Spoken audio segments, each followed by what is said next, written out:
रहे हैं ड्राइवर तो कोई कैटेगरी में है ही नहीं है। ड्राइवर को आज तक किसी भी कैटेगरी में रखा ही नहीं गया है। हम उसी के लिए लड़ रहे हैं कि हमारे को एक समाज में जगह मिले, हमारा एक स्थान बने, जो लोग हमें पहचाने। आप बाहर चले जाओ, बाहर के देश में इतना। नमस्कार, आप देख रहे हैं CZ न्यूज़। मैं हूं आपके साथ नदीम अहमद।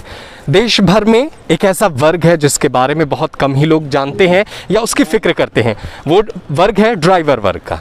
बहुत मेहनत का काम होता है ड्राइवर वर्ग में, लेकिन उनकी फ़िक्र किसी को नहीं होती है।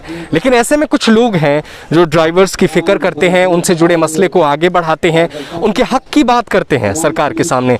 हमारे साथ तेजिंदर सिंह जी मौजूद हैं, जो ड्राइवर्स पार्टी के दिल्ली प्रदेश अध्यक्ष हैं। आज हम इनसे बात करेंगे और जानने की कोशिश करेंगे कि ये ड्राइवर्स की बेहतरी के लिए क्या कर रहे हैं और इनका आंदोलन कहां तक पहुंचा है। ऐसे तमाम सवाल हैं। पहले तो बहुत बहुत शुक्रिया सर हमसे बात करने के लिए। पहले सर आप अपना परिचय दीजिए और पार्टी के बारे में बताइए।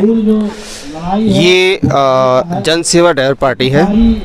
जैसे आप देखते हैं, नाम है जन सेवा। जनता की सेवा करते हुए ड्राइवर ने पार्टी बनाई है, जन सेवा ड्राइवर पार्टी। इस पार्टी में मैं नेशनल वाइस प्रेसिडेंट हूं और मुझे दिल्ली प्रदेश की जिम्मेदारी दी गई है। और इसमें हम ड्राइवर समाज के साथ साथ सारी जनता के हितों और अधिकारों के लिए काम करेंगे, ताकि जो भी जनता या हमारे ड्राइवर भाई हैं जिनको कहीं ना कहीं इंसाफ नहीं मिल पा रहा है, उनको इंसाफ मिल पाए। आप ड्राइवर्स को लेकर के किस प्रकार के इंसाफ की बात कर रहे हैं? क्या घंटे निर्धारित करने की बात कर रहे हैं? क्या वो चीज़ है जिस पर आपका फोकस रहेगा, जिससे आपका आंदोलन और बड़ा होगा? देखिए, मैं आपको बताना चाहूँगा कि देश को आज़ाद हुए 75 साल हो गए हैं। आपने बाल आयोग, महिला आयोग, श्रम आयोग, कितने आयोग सुने होंगे, लेकिन कभी भी ड्राइवर आयोग का नाम नहीं सुना होगा।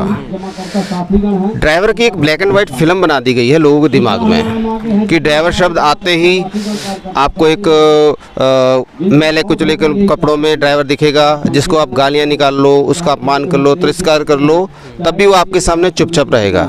ड्राइवर इस देश की रीढ़ की हड्डी है। चाहे वो संतरी का ड्राइवर हो, चाहे मंत्री का ड्राइवर हो, चाहे एक स्कूल कैब का ड्राइवर हो, चाहे टैक्सी का ड्राइवर हो, चाहे आपको इमरजेंसी में हॉस्पिटल ले जाते हुए एम्बुलेंस का ड्राइवर हो, ड्राइवर हर जगह मिलेगा आपको। चाहे खेत में किसान जब फसल बोता है तो बीज लेके जाता है तो ड्राइवर लेके जाता है, फसल कट जाती है तो मंडी में बेचने के लिए ड्राइवर लेके आता है। तो कोई ऐसा फील्ड नहीं है जहां ड्राइवर इन्वॉल्व ना हो, लेकिन उसके बावजूद इतने सालों में आज तक ड्राइवर को कोई भी मान सम्मान नहीं मिला है।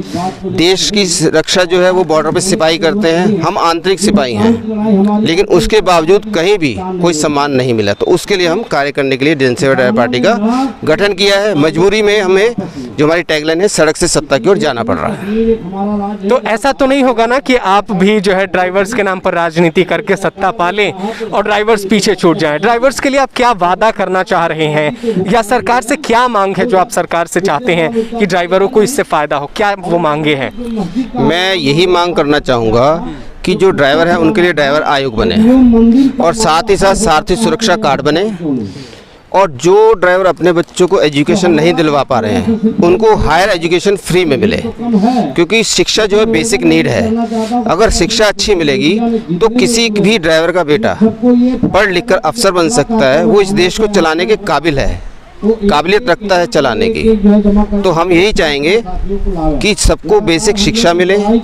अगर वो आर्थिक रूप से सक्षम नहीं है तो उनका सारा खर्चा सरकार उठाए, ड्राइवरों को मेडिकल दे, मेडिकल बीमा दे, और ड्राइवर अगर रोड पे चल रहा है तो वो ये निश्चिंत रहे कि अगर मुझे कुछ हो जाता है तो मेरे परिवार जो है दर दर ना भटके, उनका गुजारा बसर हो जाए, वो रोड सड़कों पे भटके ना, भीख ना मांगे। तो सरकार जैसे सिपाही को 1 करोड़ का बीमा देती है, उसी तरह सारथी सुरक्षा कार्ड में ड्राइवर को कम से कम 50 लाख का मुआवजा रखे अगर उसको रोड पे चलते कुछ हो जाता है। अच्छा सर, अब जब आप बात कर रहे हैं कि मुआवजा दे, बीमा दे, तो ऐसे कई योजना है जो मोदी सरकार चला रही है। मैंने देखा है बहुत सारी योजनाएं हैं जो सरकार मजदूर वर्ग के लिए ला रही है। तो क्या आप सरकार की योजनाओं से खुश नहीं है जो ये अलग मांग करना चाहते हैं? ड्राइवर को किसी भी कैटेगरी में रखा ही नहीं गया है। मैं अपनी संस्था रजिस्टर कराने गया था तो बोले आप किस कैटेगरी में आते हो? मैंने कहा हम ड्राइवर हैं। कह रहे ड्राइवर तो कोई कैटेगरी में है ही नहीं है। ड्राइवर को आज तक किसी भी कैटेगरी में रखा ही नहीं गया है। हम उसी के लिए लड़ रहे हैं कि हमारे को एक समाज में जगह मिले, हमारा एक स्थान बने जो लोग हमें पहचाने।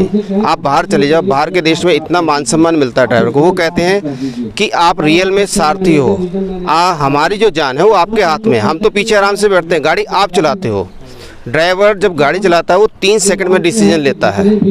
कोई भी ऑब्जेक्ट आता है सामने, सिर्फ 3 सेकंड में डिसीजन लेता है, मुझे उससे बचना है या उससे मरना है या उससे लड़ना है। तो जब ड्राइवर 3 सेकंड में डिसीजन ले सकता है लोगों की ज़िंदगी का, तो इस देश को चलाने का भी डिसीजन ले सकता है। सर क्या एक चीज़ और है जिसमें कह सकते हैं कि पुलिसिया जो कार्रवाई होती है या ड्राइवर्स को जिस तरीके से इफेक्ट किया जाता है, या कहीं भी रोक देना या कहीं भी वसूली करना, क्या ये चीज़ टारगेट है कि इससे निपटा जाएगा या सरकार से इससे निपटने की कहा जाए? क्योंकि पुलिसिया कार्रवाई में मैंने ड्राइवर्स को देखा है अक्सर पीड़ित रहते हुए। आप बिल्कुल ठीक कह रहे हो कि इसमें कहीं ना कहीं ड्राइवर हाईवे पे पीड़ित रहता है। अब मैं यहाँ शब्द यूज नहीं करना चाहूँगा।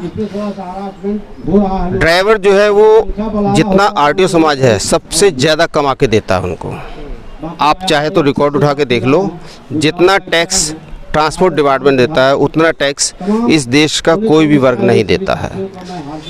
चाहे वो कोई भी आपका चेक पोस्ट हो, कोई भी टैक्स हो, जितने टैक्स जो है इंडिया के अंदर एक ट्रांसपोर्ट का बढ़ता है, मेरे हिसाब से मेरे ख्याल में कोई और समाज उतना टैक्स नहीं देता है। तो हमें जो है ड्राइवर समाज के लिए करना चाहिए कि उनको हाईवे पे कोई तंग ना करे, हाईवे पे कोई तंग ना करे। अगर हाईवे पे कहीं उनकी गाड़ियां खराब होती है तो उनके लिए एक टीम गठित की जाए, एक उनको इमरजेंसी नंबर दिया जाए, जिससे उनको किसी भी तरह की हेल्प चाहिए तो वो हेल्प मिल पाए इमरजेंसी में। अच्छा सर, आपका ये आंदोलन और आगे के कैसे चेहरा बनेगा, क्या करने वाले हैं, आगे की योजनाओं पर कुछ बताइए।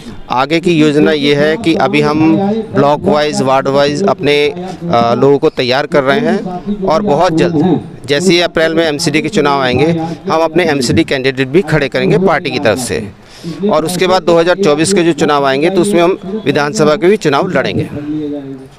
बहुत बहुत शुक्रिया सर हमसे बात करने के लिए। तो आप देख सकते हैं ड्राइवर्स की भलाई के लिए भी यहाँ पर एक आंदोलन उठाया जा रहा है, क्योंकि ये एक वर्ग है जो सबसे ज़्यादा टोल टैक्स कह सकते हैं देता है पूरे देश भर में। तमाम हाईवे इन्हीं के भरोसे चलते हैं और लेकिन इनके बारे में अगर उपेक्षा की जाती है, अगर सरकार के दावों में अगर इनके दम है तो सरकार ज़रूर उन पर सुनवाई करनी चाहिए। कैसा लगा आपको हमारा वीडियो, हमें कॉमेंट करके ज़रूर बताइएगा। देश और दुनिया की बाकी खबरों को देखने के लिए आप बने रहिए हमारे साथ, देखते रहिए CZ न्यूज़। धन्यवाद।